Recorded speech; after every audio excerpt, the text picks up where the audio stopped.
इलायची music purchase.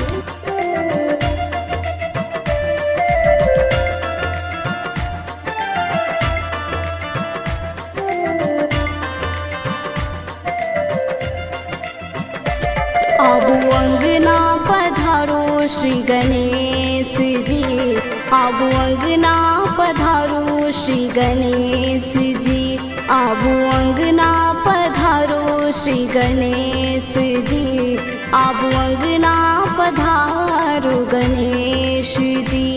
Shiv Gaura के ललना गणेश जी, शिव गौरा के लाडला गणेश जी, आबू अंगना पधारो श्री गणेश जी, आबू अंगना पधारो गणेश जी।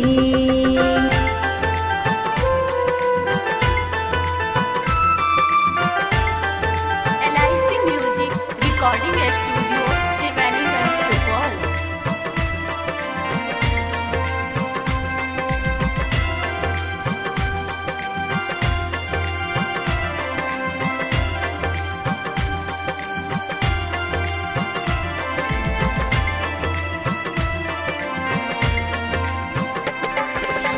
प्रथम अहाँ के जे कियो ध्यावे, रिद्धि सिद्धि के फलो पावे।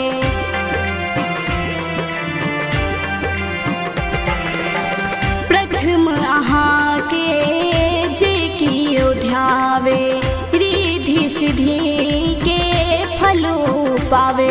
अहाँ काटो सकल कलेश जी, हमर काटो सकल कलेश जी, आबू अंगना पधारो श्री गणेश जी, आबू अंगना पधारो Shri Ganesh ji.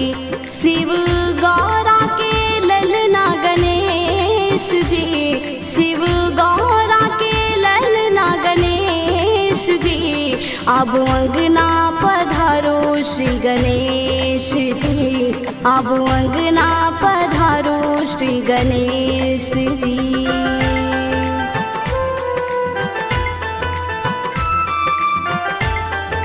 LIC music recording studio Triveniganj Supaul.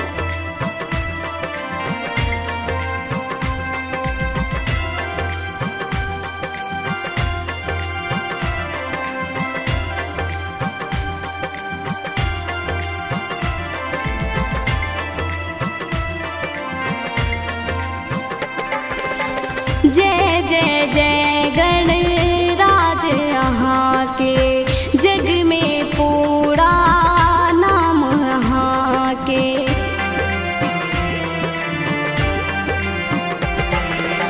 जय जय जय गणराज अहाँ के, जग में पूरा नाम अहाँ के। अहाँ रहब साथ हमेश जी, अहाँ रहब साथ हमेश जी, आबू अंगना पधारो श्री गणेश जी, आबू अंगना पधारो श्री गणेश जी। शिव गौरा के ललना गणेश जी, शिव गौरा के लाडला गणेश जी, आबू अंगना पधारो श्री गणेश जी, आबू अंगना पधारो Ganesh ji. LIC music recording studio Triveniganj Supaul.